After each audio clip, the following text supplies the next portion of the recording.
തിരൂർ സ്നേഹവീടിന്റെ 12ാം വാർഷികാഘോഷം പാണക്കാട് സയ്യിദ് സാദിഖ് അലി ശിഹാബ് തങ്ങൾ ഉദ്ഘാടനം ചെയ്യും. സർവശക്തന് സ്തുതി. സ്നേഹവീട് തുടങ്ങിയിട്ട് 12 വർഷമായി. ഇത്ര വേഗം കൊല്ലങ്ങൾ പോകുന്നുവെന്ന് ഇപ്പോഴാണ് മനസ്സിലാവുന്നത്. ഇവിടെ തുടങ്ങിയപ്പോൾ 15 ബെഡായിരുന്നു ഇട്ടിരുന്നത്. 10 ബെഡ് ആദ്യം ഉണ്ടായിരുന്നത്, പിന്നെ 15 5 കൂട്ടി.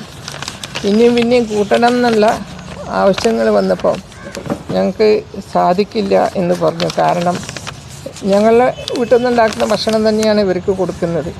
പിന്നെ ഇവരുടെ ബാക്കിയുള്ള കാര്യങ്ങൾ, ചികിത്സ, മറ്റുള്ള കാര്യങ്ങളൊക്കെ നോക്കുമ്പോൾ വലിയ പ്രയാസമാണെന്ന് തോന്നിയിട്ട് ഞങ്ങൾ ലിമിറ്റ് ചെയ്തതാണ്.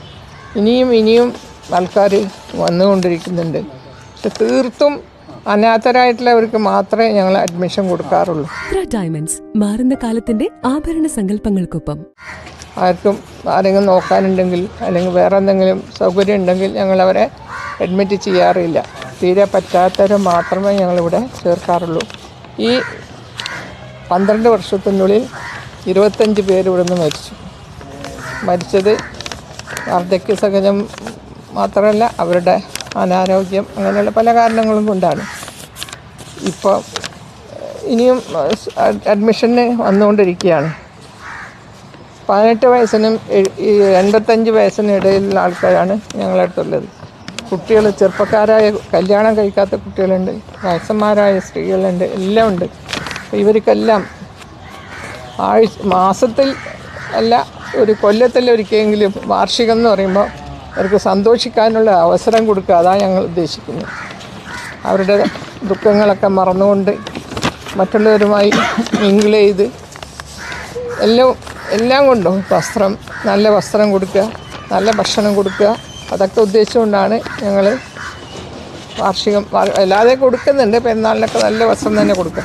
പക്ഷേ വാർഷികം എന്ന് പറഞ്ഞിട്ട് ഞങ്ങൾ അവർക്ക് പൂർണ്ണ സന്തോഷം ഉണ്ടാക്കാൻ ഞങ്ങൾ ശ്രമിച്ചുകൊണ്ടിരിക്കുകയാണ്. ആദ്യത്തെ അഡ്മിഷൻ ഫാത്തിമ എന്ന് പറഞ്ഞൊരു സ്ത്രീ മഞ്ചേരിയിൽ നിന്ന് വന്ന ഉമ്മ മരിച്ചപ്പോൾ അവളെ നോക്കാൻ ആളില്ലായിട്ട് മഞ്ചേരിയിലെ നാട്ടുകാരാണ് ഞങ്ങളടുത്ത് കൊണ്ടുവന്നത്.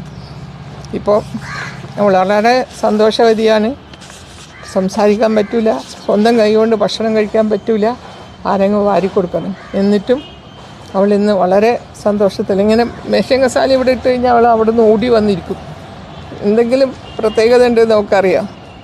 അങ്ങനത്തെ അവൾക്ക് ചോക്ലേറ്റ്, അതായത് ഫോറിൻ ചോക്ലേറ്റ് ഉണ്ടല്ലോ, കട്ട, അത് മാത്രമാണ് അവൾക്ക്. മറ്റു മിഠായിയൊന്നും തിന്നില്ല. അപ്പോൾ ആ ചോക്ലേറ്റ് ഞങ്ങൾ തങ്ങളെ കൊണ്ട് കൊടുപ്പിക്കാനാണ് വിചാരിച്ചിരിക്കുന്നത്. അതുപോലെ കൂത്തുപറമ്പെന്നുള്ളൊരു സ്ത്രീയുണ്ട്.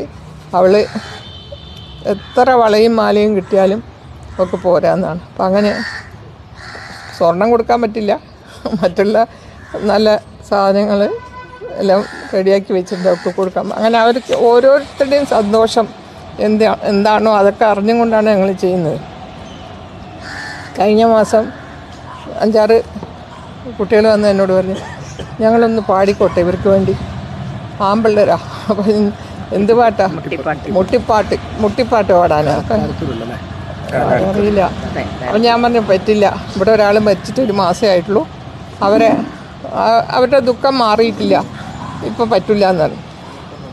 അപ്പം ഞാൻ ഇവരോട് പറഞ്ഞു, ഇങ്ങനെ ഒരു കൂട്ടർ വന്നിരുന്നു എന്ന് പറഞ്ഞു. അപ്പോൾ ഞങ്ങൾക്ക് പാടണം, ഞങ്ങൾക്ക് കേൾക്കണം, ഞങ്ങൾക്ക് പാട്ട് കേൾക്കണം, നിങ്ങളെന്തിനും അങ്ങനെ പറഞ്ഞത്. ഞാൻ പറഞ്ഞാൽ ശരി, ഞാൻ മാറ്റി പറഞ്ഞോളാം. അവരെ വിളിച്ച് ഞാൻ പറഞ്ഞു പാടിയപ്പോൾ എന്താ ഒരു നിമിഷം വിടാണ്ട് അവർ പാടി എത്രയോ പാട്ടുകൾ, എല്ലാ മാതിരി പാട്ടുകളും, മാപ്പിളപ്പാട്ട്, സിനിമാപ്പാട്ട്, അങ്ങനെ നല്ല രസമായിരുന്നു. അപ്പോൾ അവർ ഞങ്ങൾ കളിക്കട്ടെ എന്ന് ചോദിച്ചു. എന്ത് കളിക്കാം? അറബി ഡ്രസ്സ് ഇട്ട് കളിക്കും, മറ്റുള്ളത് കളിക്കും, എല്ലാം ഞങ്ങൾ കളിക്കുന്നു. ഞാൻ പറഞ്ഞു ഇപ്പോൾ കളിക്കണ്ട, വേറെ രസത്തിൽ കളിക്കാമെന്ന് പറഞ്ഞു. അപ്പോൾ ഞങ്ങൾ ഈ പ്രാവശ്യം അവരെ വിളിച്ചിരിക്കുകയാണ്, നിങ്ങൾക്ക് എങ്ങനെ കളിക്കണം കളിച്ചോളി, ഞങ്ങളുടെ വാർഷിക എന്നും പറഞ്ഞിട്ട്. അങ്ങനെയൊക്കെ ഉണ്ട്. അതിൻ്റെ ഇടയിൽ MBSൻ്റെ ടീച്ചേഴ്സ് വന്നു.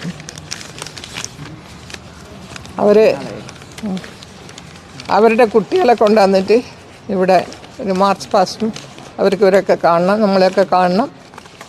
അപ്പം ഞാൻ പറഞ്ഞു, എൻ്റെ മക്കളെ നിങ്ങൾ എല്ലാവരും കൂടി സ്ഥലം ഉണ്ടാവില്ലല്ലോ, ഇവിടെ 80 ആൾ വരുമെന്ന്. അപ്പോൾ അവർക്ക് എല്ലാവരും, അത് 60 ആൾ വരാമെന്ന്. വന്നാലും 60 കസാല കൊടുത്താൽ ബാക്കി നമുക്ക് ഉണ്ടാവില്ലല്ലോ. അങ്ങനെ വിചാരിച്ചിട്ട് പറഞ്ഞപ്പോൾ അവർ പറഞ്ഞു, ഞങ്ങൾക്ക് കസാല ഒന്നും വേണ്ട, ഞങ്ങളിവിടെ NCC സ്കൗട്ടോ അങ്ങനെ എന്താ ഞങ്ങൾ പഠിച്ചതല്ലേ അവിടെ നിന്ന് കളിച്ചിട്ട് പോയിക്കൊള്ളാമെന്നാണ്. അപ്പം അങ്ങനെ എല്ലാവരും നല്ല എന്താ പറയുക ഞങ്ങൾക്ക് വേണ്ടിയിട്ട് എന്തും ചെയ്യാൻ തയ്യാറായിട്ട് അത് തന്നെ ഭക്ഷണം ഞാൻ ആദ്യം വളരെ സിമ്പിളായിട്ട് വാർഷികം നടത്താമെന്ന് വിചാരിച്ചത്. സ്റ്റേജും വേണ്ട ഒന്നും വേണ്ട. പക്ഷേ ബഹുമാന്യമായ നമ്മുടെ പാണക്കാട് തങ്ങൾക്ക് വരാൻ ആഗ്രഹമുണ്ടെന്ന് കേട്ടപ്പോൾ ഞാൻ പോയി ക്ഷണിച്ചു, വരാമെന്ന് പറഞ്ഞു. അപ്പം 4 മണിക്ക് തങ്ങളെത്താമെന്ന് പറഞ്ഞിട്ടുണ്ട്, സാധിക്കലി തങ്ങൾ.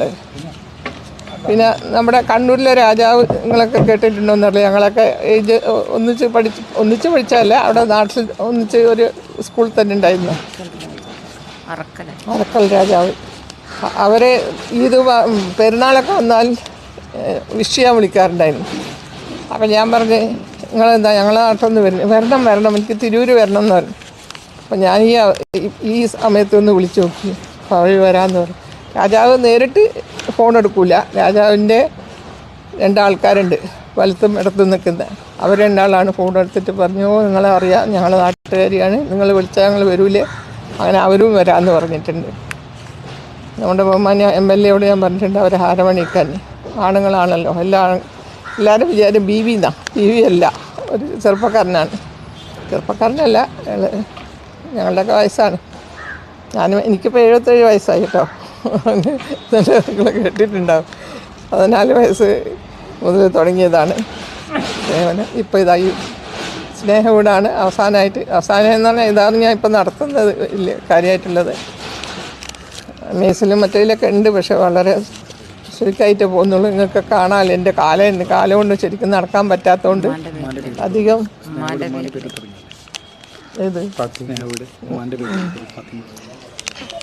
എൻ്റെ ഉമ്മയാണ് എനിക്ക് എല്ലാം തുന്നാൻ പഠിപ്പിച്ചു. പിന്നെ എല്ലാം തന്നെ പെരുമാറാനും എല്ലാറ്റിനും ഉമ്മയാണ് മുമ്പ്. അപ്പോൾ അതുകൊണ്ട് ഉമ്മാൻ്റെ പേരിലാണ് ഞാൻ ഇതൊക്കെ തുടങ്ങിയിരുന്നത്. ഫാത്തിബീസ് എന്ന് പറഞ്ഞിട്ട് ഉമ്മാൻ്റെ പേര് ഫാത്തിമ എന്നാണ്. അപ്പം അങ്ങനെയാണ് ഇത് നടന്നു. 12 വർഷമായി. ഇനി എന്താണെന്നറിയില്ല. അടുത്ത കൊല്ലമൊക്കെ ഞങ്ങളൊക്കെ ജീവിച്ചിരിപ്പുണ്ടോ? ഞാൻ ജീവിച്ചിരിപ്പില്ലെങ്കിൽ എനിക്ക് എല്ലാവരോടായിട്ട് പറയാനില്ല, എൻ്റെ നാട്ടുകാരോടും പത്രക്കാരോടും സകലരോടും പറയാനില്ല, ഈ സ്ഥാപനത്തിന് ഒരു കേടുപാടും ഇല്ലാത്തത് നിങ്ങളൊക്കെ നോക്കി നടത്തണം. അവർക്കും ഞാൻ പറഞ്ഞ പോലെ സന്തോഷം നൽകിക്കൊണ്ട്, എപ്പോഴും സന്തോഷം ആക്കാൻ പറ്റില്ല, ഇങ്ങനെയുള്ള അവസരങ്ങളിൽ നല്ല സന്തോഷവും സമാധാനവും സംതൃപ്തിയും അവർക്ക് നൽകാൻ വേണ്ടി നിങ്ങളൊക്കെ ശ്രമിക്കണം. പത്രക്കാർക്ക് അതിനൊക്കെ സാധിക്കും അല്ലേ, നല്ലതും ചീത്തയല്ല. അപ്പോൾ അതുകൊണ്ട് ഏറ്റവും നന്നായിട്ട് അവരെയൊക്കെ പരിപാലിക്കണമെന്നാണ് എനിക്ക് പറയാനുള്ളത്. അത് അധികമൊന്നും പറയാനില്ല. 28 കുടുംബങ്ങളെ പിന്നെ മരിച്ചു പോയ പോലെ ഒരുപാട് കുടുംബങ്ങൾ നന്നാക്കിക്കൊണ്ട് ചെയ്തു. 100 ചില്ലാനം കുടുംബങ്ങളൊന്നും 28 കുറേ പേരെ ഞങ്ങൾ കൗൺസിലിംഗ് ചെയ്ത് കുറേ കുടുംബങ്ങളെ ഒന്നിച്ചാക്കാൻ സാധിപ്പിച്ചത് എല്ലാ ജാതി മതവും ഒരു ഇന്ന ജാതി അല്ലെ ഇന്ന മതം ഇന്ന രാഷ്ട്രീയം ഒന്നുമില്ല. ആര് ഞങ്ങളടുത്ത് എന്തെങ്കിലും ആവശ്യം ചോദിച്ചു വരുന്നോ അവർക്കെല്ലാം ഞങ്ങളാൽ കഴിയുന്ന സേവനം എത്തിച്ചിട്ടുണ്ട്. ഒരു ദിവസം എന്റെ ഇഷ്ടങ്ങൾ എന്റെ ഫാമിലിക്ക് അറിയാം. Family wedding centre, Kunnamangalam, Vadakara, Manjeri, Meppadi, Tirur, Perinthalmanna and UAE. Ponnani ചാനലിൽ പരസ്യം ചെയ്യാൻ ബന്ധപ്പെടുക 8606462782.